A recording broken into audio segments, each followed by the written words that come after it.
우리 앞뒤 저분들과 아직 새해가 안 됐지만 이렇게 인사했으면 좋겠습니다. 새해 복 많이 받으세요. 네, 마음을 다해서 인사하시기 바랍니다. 다시 한 번 더 인사하겠습니다. 새해 복 많이 받으세요. 네. 제가 시간으로 보니까 15분도 안 남은 것 같습니다. 내년이 되려면 여러분 2023년 마무리를 잘 하셨습니까? 네. 잘 못하신 분들은 2024년은 넘어가지 마세요. 그리고 2024년을 새롭게 시작할 준비가 되셨습니까? 네. 여러분, 기점이라는 것은 굉장히 중요합니다. 기점, 기준을 정하는 것. 여러분, 오늘을 기준으로 다시 새롭게 하나님 앞에서 출발하시는 저와 여러분 되시기를 간절히 축원합니다. 예레미야서를 읽어보면요, 이 예레미야서는 참 그 분위기가 참 어둡습니다. 왜냐하면 예루살렘 멸망에 관한 예언을 주로 다루고 있기 때문이에요. 그래서 그 분위기가 절망적이에요. 자, 그런데 오늘 말씀은 참 예레미야 말씀을 쭉 읽어보면 참 멸망한다 이야기가 많이 나오는데, 그런데 그 절망 중에도 오늘 말씀은 소망을 주는 말씀입니다. 자, 오늘 말씀을 기다려 들으시면서 우리들에게 새로운 약속과 소망을 주시는 하나님의 은혜가 여러분들에게 차고 넘치게 될 줄 믿습니다. 자, 오늘 본문을 가만히 보시면 예레미야가 어디에 갇혀 있다고 말하고 있습니다. 어디에 갇혀 있다고요? 시위대 뜰에 갇혀 있다. 이 시위대라는 것은 왕을 호위하는 직속 부대를 시위대라고 그럽니다. 지금 예레미야는 왕의 직속 부대가 주둔하는 시위대 뜰에 갇혀 있다는 겁니다. 이 말은 왕이 직접 명령해서 예레미야를 시위대 뜰에 가두어 버린 겁니다. 그럼 왜 갇혔느냐? 32장을 딱 돌아가시면 바벨론 왕 느부갓네살이 예루살렘을 멸망시키기 위해서 예루살렘을 포위했어요. 그러자 유다 왕 시드기야, 마지막 왕이거든요. 시드기야 왕이 예루살렘 주민들과 함께 결사항전을 준비했습니다. 그런데 이때 결사항전을 성에서는 준비하고 있는데 이 선지자라는 사람이 예레미야가 왕과 백성들에게 뭘 예언을 하냐면은 이런 예언을 합니다. 하나님이 이미 이 예루살렘 성을 바벨론 왕에게 넘기셨다. 그렇기 때문에 바벨론 군대를 우리가 절대로 이기지 못한다. 아무리 결사항전해도 이기지 못한다. 조금 있으면 이 느부갓네살 왕이 예루살렘 성을 무너뜨리고 성전을 무너뜨리고 예루살렘에 거하는 모든 사람들을 포로로 잡아가지고 다 바벨론으로 끌고 갈 것이다. 심지어 시드기야 왕 당신도 이 포로로 잡혀갈 것이다. 이런 예언을 했어요. 여러분, 이런 예언을 하면 왕이 좋아하겠어요? 싫어하겠어요? 지금 결사항전을 준비하는 시드기야 왕이 이를 가만두지 못하는 겁니다. 그래서 예레미야가 백성들에게 예언하지 못하도록 백성들과 분리시켜 가지고 시위대 뜰에 가두어 버린 거예요. 자, 이 사건은 무엇을 의미하는 사건이냐? 이스라엘 백성들이 두 가지 큰 위기 앞에 서 있다는 것을 우리들에게 보여주고 있어요. 첫 번째 위기는 뭐냐? 바벨론 제국이 예루살렘 성을 에워쌌기 때문에 언제 멸망할지 모를 민족적 위기 앞에 서 있어요. 그래서 지금 이스라엘 백성들은 민족적인 위기, 국가적인 위기 앞에 서 있어요. 두 번째 위기, 이 위기가 상당히 위협하다고 생각하는데요, 하나님의 말씀을 전하는 선지자를 가두어 버리는 그런 영적 위기, 신앙적 위기 앞에 서 있어요. 그래서 하나님의 말씀을 듣기 싫은 거예요. 왕부터 신하까지 백성들이 하나님의 말씀을 듣기 싫은 거예요. 자, 이런 위기 가운데 하나님이 예레미야에게 오늘 말씀을 통해서 소망을 주시는 거예요. 여러분, 위기가 닥치면 하나님은 말씀을 통해서 소망을 주시는 줄 믿습니다. 그래서 위기가 오면 올수록 우리는 어디에 귀를 기울여야 된다고요? 하나님의 말씀에 귀를 기울여야 된다. 자, 두 가지만 말씀을 드리고 말씀을 맺고자 합니다. 첫 번째, 이런 절박한 위기 가운데서도 하나님께서는 모든 일을 행하시며 만드시며 성취하신다는 이 사실을 붙들고 하나님 앞으로 나아가야 된다는 겁니다. 다시 말하면 새롭게 창조하시는, 새롭게 만들어 가시는 하나님의 역사를 의지하고 붙들라 이 말씀입니다. 자, 2절입니다. 2절. 우리 중요한 구절이니까요. 우리가 큰 소리로 한 목소리 읽겠습니다. 시작. 이를 행하시는 여호와, 그것을 만들며 성취하시는 여호와, 그의 이름을 여호와란 이가 이와 같이 이르시도다. 아멘이십니까? 여러분, 이 구절을 한번 자세히 보십시오. 특이한 게 나오는데요. 여호와, 하나님의 이름이죠. 이 여호와라는 이름이 몇 번 등장합니까? 3번 등장합니다. 이를 행하시는 여호와, 그것을 만들며 성취하시는 여호와, 그의 이름을 여호와라 하는 이가 이러시되. 이 3번이라든, 여러분, 이 성경에 나오는 숫자는 그냥 아무렇게나 기록한 게 아닙니다. 이 성경에 나오는 3이라는 숫자는 하나님과 관계가 있어요. 하나님의 완전수입니다. 그래서 삼위일체, 3일 만에 부활하시고, 그래서 이 3이 나오면 우리가 눈여겨봐야 됩니다. 이 무슨 의미냐면, 지금 이스라엘 백성 가운데 예루살렘 중에 일어나고 있는 이 일들은 인간에 의해서 진행되는 일이 아니고 하나님에 의해서 진행되고 있는 일이라는 것을 그들에게 보여주고 있는 장면이라는 겁니다. 여러분, 믿음 없는 눈으로 보면 오늘 본문에서 가장 크게 보이는 사람이 누구냐면 바벨론 왕 느부갓네살일 겁니다. 그렇지 않아요? 당시 세계를 제패한 왕이 바벨론 왕 느부갓네살입니다. 그래서 세계를 지배하고 움직이고 주관한다고 생각했습니다. 특별히 고대 사람들이 생각했던 신화의 세계에서는 이 바벨론이 세계를 정복했다는 것은 바벨론 왕이 섬기는 마르둑 신이 세계를 정복한 겁니다. 그래서 여호와 하나님도 마르둑 신에게 잡혀가는 거예요. 신화적인 입장에서 보면. 자, 그런데 하나님은 오늘 말씀을 통해서 그것이 아니라는 것을 우리들에게 말씀해 줍니다. 이거 보시면 이 모든 일을 행하시는 분은 누구시라고요? 여호와 하나님이시다. 그것을 만드시는 분도 하나님이시다. 그것을 성취하시는 분도 여호와시다. 이 말씀을 선포하고 있습니다. 여러분, 2절에 나오는 동사들을 가만 보십시오. 행하시다, 만들다, 성취하시다, 이런 단어들은 하나님의 창조 사역과 깊은 연관을 가지는 단어들입니다. 무슨 말입니까? 지금 일어나고 있는 우리 눈으로 볼 때 굉장히 불행한 사건인데 이 일들은 창조주 하나님의 놀라운 섭리 아래서 일어나고 있는 일이다. 그래서 하나님이 이스라엘 백성들을 새롭게 재창조하는 과정이 오늘 본문에 나오는 사건이라는 겁니다.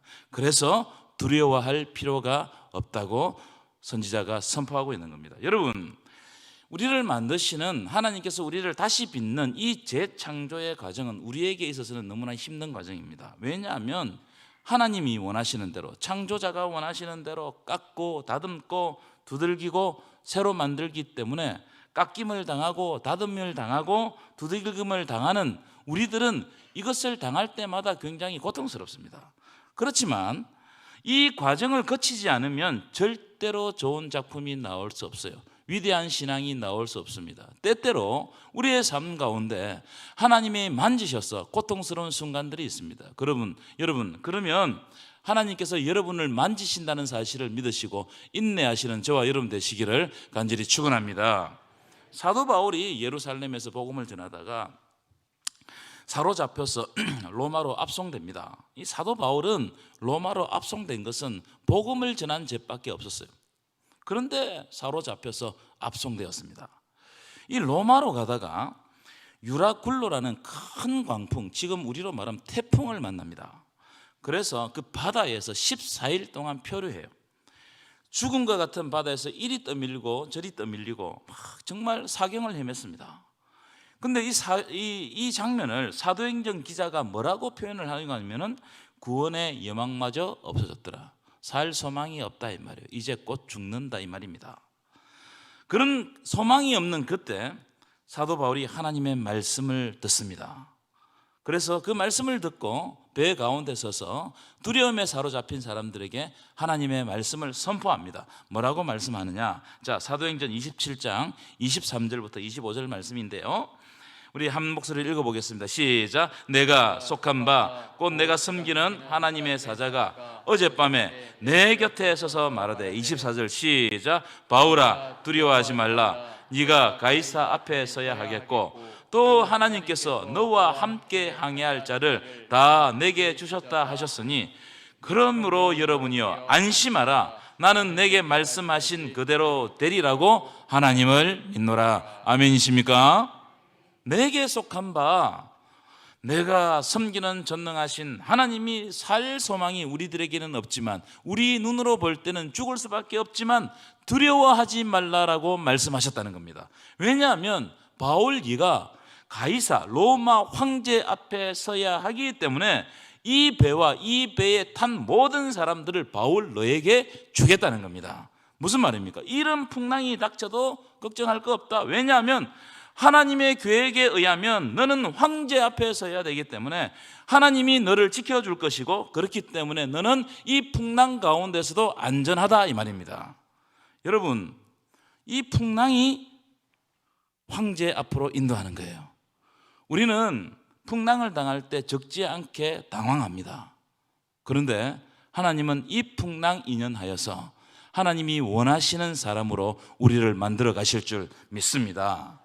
오늘 금방 말씀드렸던 사도 바울의 이야기를 오늘 본문에 대입하면 예루살렘 성이 무너지고 성전이 무너지고 그리고 이스라엘 백성들이 바벨론으로 다 붙잡혀가도 걱정할 거 없다는 겁니다. 왜냐하면 이 모든 일은 천지를 지으신 하나님의 놀라운 섭리 안에서 일어나는 일이기 때문이라는 겁니다. 하나님이 이스라엘 백성들을 다시 만드는 과정이라는 겁니다. 여러분, 예수님이 타고 있는 배에도 풍랑이 닥쳤습니다. 무슨 말입니까? 우리가 아무리 신앙이 좋다고 해도 우리의 삶에 풍랑이 있단 말입니까? 없단 말입니까? 풍랑이 있단 말이에요. 여러분, 이제 우리가 2023년을 보내고 2024년을 맞이할 때인데, 어쩌면 2023년도에 있었던 어려움과 환란이 2024년도에도 여전히 있을 수 있습니다. 아마 찾아올 거예요.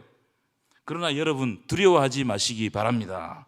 왜냐하면 일을 행하시는 여호와, 그것을 만들며 성취하시는 여호와, 그 이름을 여호와라 하는 하나님이 이 모든 일을 주관하시기 때문입니다. 여러분 삶 가운데 풍랑이 있어도 두려워하지 마시기 바랍니다. 반드시 하나님께서 여러분 삶 가운데 하나님의 일을 행하실 줄 믿습니다. 두 번째, 오늘 본문은 하나님은 우리가 알지 못하는 크고 은밀한 일을 준비하고 계신다는 사실을 우리가 믿고 하나님의 약속을 붙들어야 한다는 겁니다. 자, 3절입니다. 3절. 우리 본문 3절인데요. 한번 읽어보겠습니다. 시작. 너는 내게 부르짖으라. 내가 내게 응답하겠고 내가 알지 못하는 크고 은밀한 일을 내게 보이리라. 아멘이십니까? 여러분, 여기에 보시면 이런 대목이 있습니다. 내가 알지 못하는 크고 은밀한 일. 이 내가 알지 못하는 크고 은밀한 일이 뭘까? 제가 오늘 본문을 보니까요, 그것에 대한 해답이 오늘 본문 이후에 6절부터 9절에 나타나 있어요. 6절부터 9절. 이 세 가지 회복의 내용이 바로 크고 은밀한 내용입니다. 일입니다. 자, 첫 번째 회복의 내용이 뭐냐? 6절입니다. 6절 읽겠습니다. 시작. 그러나 보라, 내가 이 성읍을 치료하며 고쳐 낫게 하고 평안과 진실이 풍성함을 그들에게 나타낼 것이다. 이 무슨 약속이에요, 여러분? 이 성이 바벨론에 의해서 사로잡혀 가서 완전히 멸망당하는 것 같지만 그렇지 않다는 거예요. 인간의 눈으로 볼 때는 완전히 멸망당하는 것 같지만 하나님의 시선을 보면 그렇지 않다는 겁니다. 오히려 하나님이 이 성을 어떻게 한다고요? 치료하고 고쳐 낫게 한다는 겁니다. 하나님의 평안과 진실이 이 성에 풍성하게 할 것이라는 겁니다. 여러분, 우리가 당한 환난 사실은 이해할 수가 없습니다. 그런데 하나님은 이 환난 당함으로 우리에게 끝나지 않는다고 말씀해 주고 있습니다. 오히려 하나님이 그 환난을 통해서 우리를 모난 부분들을 치료하여서 낫게 하는 데 목적이 있다는 거예요. 여러분, 우리 눈에는, 인간적인 눈에는 환난 같지만 이 일은 환난이 아니다. 하나님이 치료하시는 과정이다. 여러분, 2024년도에도 하나님이 여러분들을 치료하시는 놀라운 일들이 일어나기를 간절히 축원합니다. 그래서 여러분, 환난이 당하시면, 환난이 오면, 2024년도에 똑같은 환난이 오면, 하나님이 이 환난을 인하여서 나를 치료하실 것이구나, 그렇게 생각하시고 인내하시기를 축원합니다. 두 번째 7절입니다. 7절. 여러분 눈으로 보십시오. 눈으로 보시면 7절은 이런 내용, 포로에서 돌아오게 할 것이다를 예언합니다. 이 예언은 예레미야서에서 가장 주된 예언, 가장 많이 반복하는 예언입니다. 너희들이 70년간 포로로 잡혀가도 반드시 돌아온다. 그렇기 때문에 잡혀가는 지금의 현실을 보지 말고, 잡혀가는 자기의 처지에 집중하지 말고 미래에 70년 후에 이루실 하나님의 역사를 바라보고 지금 기뻐하라는 겁니다. 그래서 여러분, 우리에게는 환난이 옵니다. 내년에도 올 겁니다. 그런데요, 이 환난을 바라보면 답이 없어요. 그런데 우리를 회복하게 하실, 미래를 주관하시는 하나님을 바라보면 이 여기에 있는 환난을 이기고 뛰어넘게 될 줄 믿습니다. 그런 놀라운 역사가 여러분 삶 가운데 2024년도에는 펼쳐지시기를 간절히 축원합니다. 세 번째, 8절부터 9절 말씀인데요, 눈으로 보시기 바랍니다. 하나님께서 이런 말씀하세요. 그들을, 이스라엘 백성들을 회개시켜 다시 어떤 나라? 복된 나라가 되게 할 것이다. 이 말씀을 주시고 있어요. 그래서 하나님의 영광과 찬송이 되게 할 것이고, 하나님이 이 백성에게 베푼 복으로 인하여 모든 민족이 들어와서 떨게 할 것이다. 하나님이 높여주실 것이다. 다윗과 솔로몬 시대와 같이 회복시켜 주실 것이다. 여러분, 우리에게 있는 환난으로 보지 마시기 바랍니다. 하나님께서 우리를 만들어 가진 가정이고 우리에게 복을 주시기 위함임을 믿으시기 바랍니다. 여러분, 이 세 가지 내용 모두 완전한 회복을 약속하시는 말씀이에요. 무슨 말이냐면, 하나님은 온전하게 우리를 회복시키기 위해서 우리 백성들에게, 하나님의 백성들의 때때로 환난을 겪게 하신다는 겁니다. 이걸 조금 더 설명하면, 하나님이 바벨론이라는 몽둥이를 들어서 이스라엘 백성들을 막 흔들어 놓았습니다. 왜냐하면 그걸 그렇게 하지 않으면 하나님의 백성들이 하나님의 백성들의 삶으로 살지 않고 여전히 우상에 빠져 살기 때문에 바벨론이라는 몽둥이를 사용하셨습니다. 그러나 이렇게 바벨론이라는 몽둥이를 사용하는 것은 오히려 우리를 더 치료하고 새롭게 하고 하나님의 백성으로 돌아오게 하기 위한 하나님의 넓으신 사랑이라는 겁니다. 믿으십니까? 이게 하나님이 준비하신 회복의 방법입니다. 그런데 여러분, 오늘 본문 3절에 보면 단서가 달려 있어요. 단서가 하나 달려 있습니다. 자, 3절 보여주실까요? 우리가 어떻게 할 때? 너는 내게 부르짖으라. 그러면 어떻게 하신다고요? 하나님이 응답하신다. 여러분, 내가 부르짖어야 됩니다. 여러분, 어려운 시기지만 하나님은 하나님 앞에 부르짖기를 원하십니다. 하나님은 우리가 문제를 가지고 하나님 앞에 나아가면 하나님께서는 그 문제를 통해서 우리를 만나 주십니다. 믿으십니까? 여기 부르짖단 말은 큰 소리로 부르짖다는 말이기도 하고, 또 다른 의미로는 애원하는, 애타는 마음으로 간절하게 간청하다, 이런 뜻입니다. 종합하면 우리가 마음을 다해 간절하게 하나님을 찾으라. 여러분, 2024년은 기도하는 해가 되시기를 축원합니다.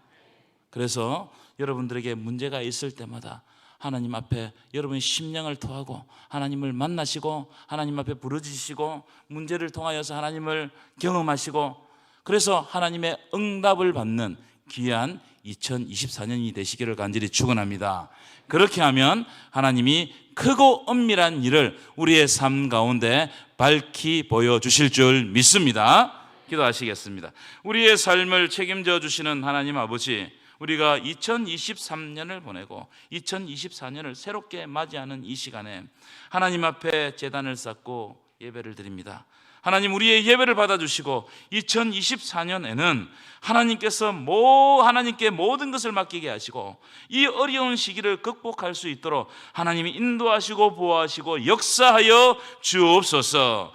특별히 우리가 기도하는 한 해로 삼게 하시고 우리가 간절히 기도할 때 하나님의 응답과 함께 크고 엄밀한 일을 깨닫게 하시는 놀라운 은혜가 우리의 삶 가운데 넘쳐나게 하여 주옵소서. 예수님의 이름으로 기도드리옵나이다. 아멘.